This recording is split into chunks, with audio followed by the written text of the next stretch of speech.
Hello everybody and welcome back to my channel. As you can see, we are now halfway through 2025, which is crazy. So I'm going to be doing the mid-year book tag. I have got some questions that I kind of covered last year in my mid-year review, and we're going to go through them and obviously see how things are so different now. I have read more books this year and some I have loved, some I haven't. So let's get straight into the questions. The first question is, how many books have I read so far this year? And I've actually read 41 books, and my Goodreads is not very happy with me because I have set my yearly goal as 100, and obviously I'm a little bit behind. Apparently I need to read 4 books to catch up, but I'm going to blame it on that device behind me. I have recently got a Switch 2 and I've just been playing it so much. I feel like reading has taken a step back, but I definitely need to get back on the reading goals and find some more good reads. So the next question I've got is new releases in 2025 that I haven't read yet but want to, and I have a couple that I'm going to talk about. The first book is Rewrite It Back by Liz Tom Ford. This is the newest addition to the Windy City series, a favourite of mine, and you're probably thinking, Sophie, you're such a big fan, why have you not read that book yet? But honestly, I've just had no money to buy it. I'm a student, life is hard, and I probably will end up just buying it on my Kindle instead of the physical copy and get the physical copy later. But I'm so excited for Rio's story. You cannot comprehend, because I've seen so many people reading it now and I'm just getting so much FOMO from it because that series just hits so hard for me. Then another series which I'm continuing is going to be Wild Side by Elsie Silver, which has come out quite recently, and this is another series that I love. I've always loved Elsie's writing. Obviously the Chestnut Spring series was a 5-star series altogether. Her new series, which includes obviously Wild Love, Wild Eyes, and then Wild Side is the next one. I don't like it as much, but I really did like Wild Eyes, so I'm hoping as I read Wild Side I'll just continue to grow and love that series. And another romance, I have got Funny Story by Emily Henry. I think this came out April time, I'm not 100% sure. What have I read by her? I have read Happy Place and I think Beach Read ages ago, but I can't really remember it. But Happy Place was a 5-star for me. I love Emily Henry's writing, and honestly I've heard so many good things about Funny Story. A lot of people are giving it 5 stars, so I'm really highly anticipating that one. And then the final book that is a new release that I'd love to read is Fearless by Lauren Roberts. I have been putting it off just because Reckless was not one of my favourites. I love the first book, Powerless, and I just think Reckless, it didn't really live up to it, but I feel like maybe that was a filler book and it was just getting us ready for this next book in the series. And I'm pretty sure Lauren has released that she's bringing out maybe a novella to end the series with. But overall, these new releases I'm really excited for, and I'm really hoping that I can get to them soon. But obviously I still do need to tackle my physical TBR, so I feel like that's why I have been putting the new releases off, because I'm trying to get through the books that I already have. Our next question is the biggest surprise of 2025 so far, and this one came immediately to my mind. It is My Oxford Year by Julia Whelan, and I read this part of my little book club that I have with my friend Liv, and I went into it not really expecting too much. It was kind of a pick that I'd never heard of, so I was like, oh, I don't know, like I've not heard good things or bad things. I'm kind of just going in completely blind. And guys, it shocked me so much. I will say the trope within it is like teacher student, but it is university age. So depending on whether you're into that or not, then probably read it or don't. But this book broke my heart.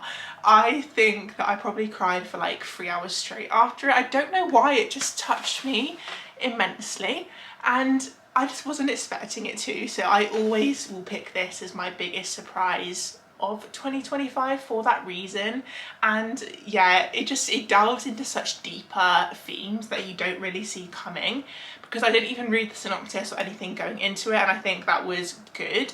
But obviously I think definitely check trigger warnings, just because some scenes may upset you if you have gone through certain things in life. But this is a book that I will continue to recommend just because It was so good, and I feel like I don't hear anyone talking about it, and I feel like I need to encourage people to read it because I want to see more of Book Talk and BookTube raving about this book. Okay, next up we have got newest fictional crush, and this one was easy. It's one of my most recent 5-star reads, and this was Jack from The Love Wager.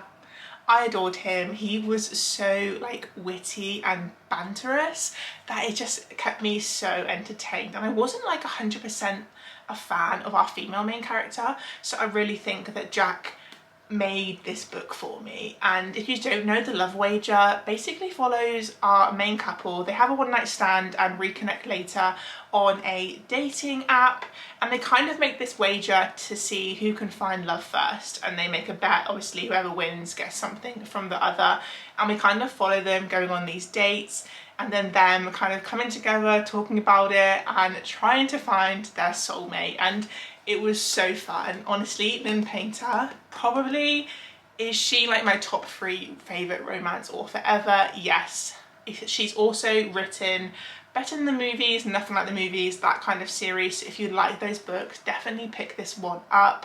And I do think that it is a highly respected book, and I can see why it deserves all the hype that it gets. And also I have the pretty pink sprayed edge edition just to add to the love. Okay, our next question is books that made me cry in 2025. So obviously I've already spoken about the Oxford year, so I'm going to mention that in this one.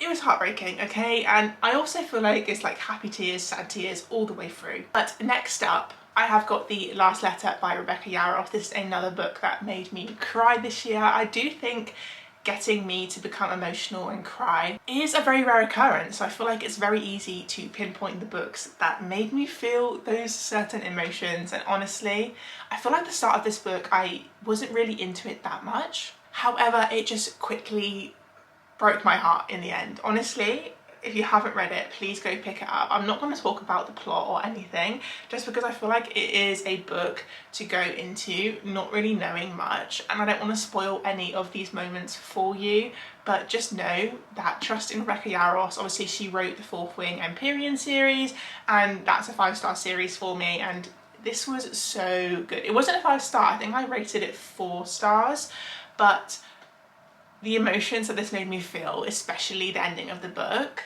dramatic.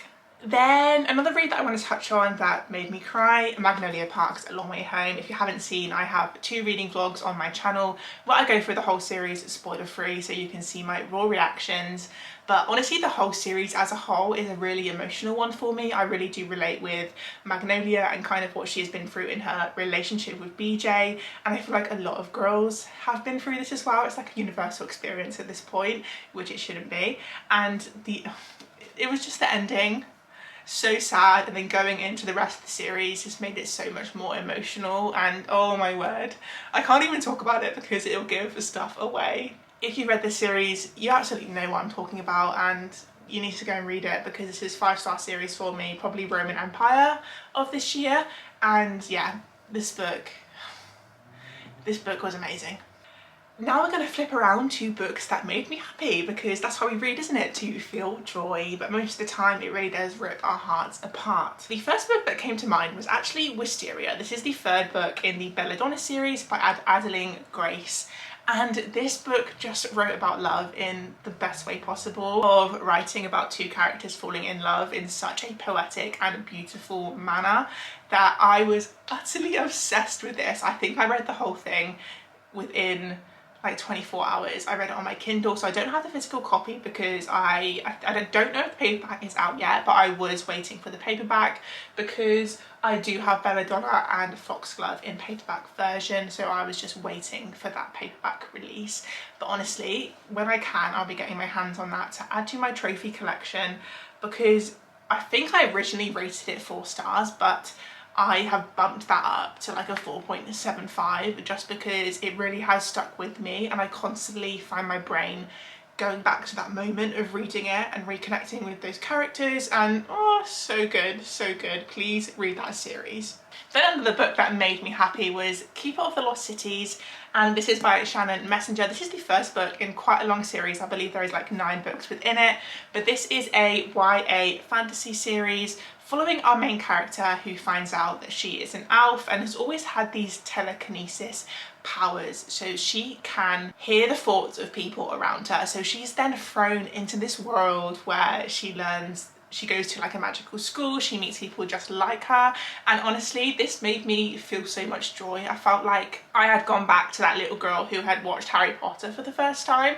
And honestly, if you're looking for books to read that fill that Harry Potter hole, then these are the ones to pick up. Obviously it is YA, but I feel like I've read other YA books that seem more childish.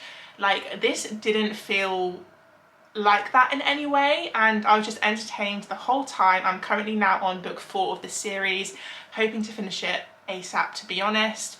But yeah, I had to mention this because honestly it just made me giddy the whole time. It was so fun, and all the characters, the banter between them, and honestly like the friendships that form within this series are so good. My favourite character is Keith, so I need to know, if you've read this series, who is your favourite?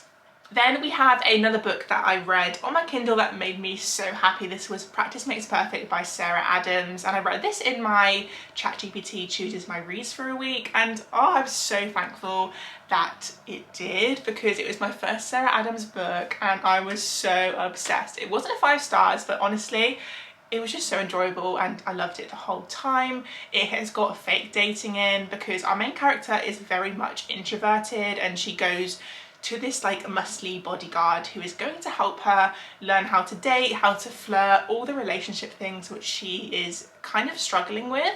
And yeah, the found family, everything within the town, it just all felt so wholesome, and I completely recommend this. I do need to pick up the rest of the books in the series, because I think When in Rome is the first one, but I didn't even read that. I read Practice Makes Perfect straight away, so I need to go back and read When in Rome as well.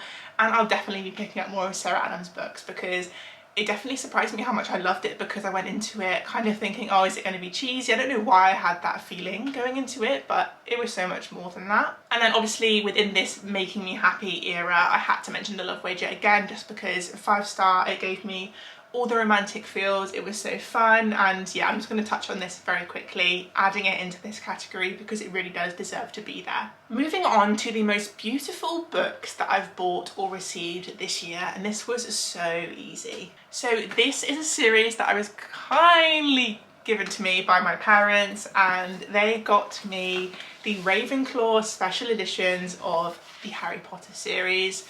The box itself is so stunning, and I just love how you can get the whole series in whichever house that you are. And I am a Ravenclaw till I die. Let me get one of the books out so we can take a look. So they're very different from those original covers. We have got the Ravenclaw house flag on the front. I just think the purple and then the alternating purple and black with the gold embossed writing, it just is stunning. And we also have the purple sprayed edges. This series is so special to me, and I honestly cannot wait to read this. I think I'm saving it till like the autumn fall time, just because I feel like that is giving the perfect like Harry Potter atmosphere reading time for me, and I'm so excited. I have read, I think, the first 2 books, but I've not read the whole series. I have seen the films obviously, but I feel like going back and reading the books, picturing those characters, is going to be insane. And obviously we also have the TV show coming very soon, so I feel like it's like the perfect time to pick up this series, and I'm so grateful for my parents for getting me these. They're beautiful. Our next category, we have got the books that I really want to read by the end of 2025. And I think the first, I obviously mentioned Keeper of the Lost Cities. I would like to finish the series. Obviously I am on book 4 and there is 9 in total, so it is doable. They are quite big, but because they are YA, the writing is like a really decent size and it's not hard to read, so I definitely am aiming to finish this series this year. That is a goal of mine. And then another one that comes to mind is Once Upon a Broken Heart series by Stephanie Garber. If you don't know, I am a Caraval super stan. I love that series with my whole heart, and apparently this is even better. I currently have the first 2 books in my physical TBR, so I do need to get my hands on the third and final one. But one, the covers are absolutely stunning, and yeah, I feel like I'm going to be obsessed. So I feel like I'm putting it off a little bit. However, I just know that I'm gonna love this world when I get into it, and oh my word, I don't know too much about it, but I do hear that it gives this like amazing fantasy-esque fairy tale kind of vibe, and it just sounds so fun because Caraval, oh, what I would give to go back and read that book again for the first time. So our next question is, how many 5 stars have I read so far this year? So let me just go to Goodreads just to have a little nosy. So we have got 1, The Love Wager, 2, Magnolia Park's A Long Way Home, 3, the first Magnolia Park's book in that series, 4, Sunrise on the Reaping by Suzanne Collins, obviously, 5, My Oxford Year by Julia Whelan, 6, Keeper of the Lost Cities book 1, 7 was the first book in the Twin Crown series. I really recommend that series to you guys. 7 was Mockingjay, the third book in the Hunger Games series. Okay, so 7 5-stars this year. I feel like that's pretty good considering I've read 41. It's quite a low percentage obviously compared to the whole total.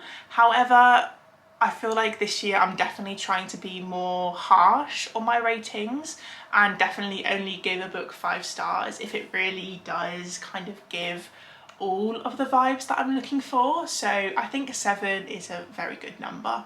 So our second to last category is books that I would like to reread potentially this year. And I need to have a think because there is a few that I want to, but I'm going to pick 2.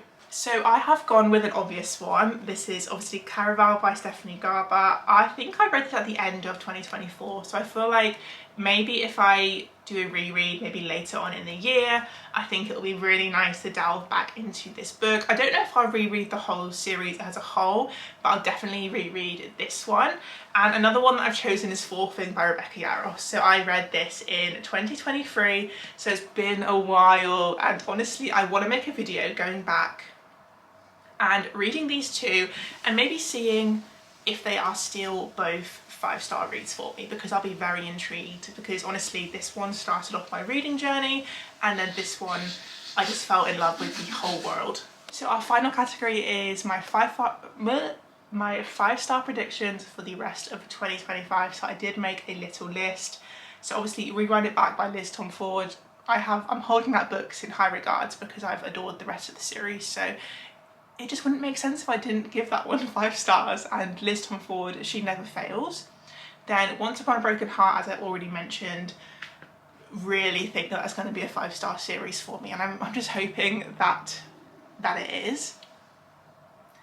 And then I think as I'm reading the Keeper of the Lost City series, I just know at least one of them is going to be a 5 stars, because I know as like long series progresses you just get more and more into it and fall more in love with the characters. But that's just a few that I wanted to name. Obviously I have mentioned them previously in this video, so it kind of makes sense that I would think that they're going to be 5 stars because I have liked previous books in the series already.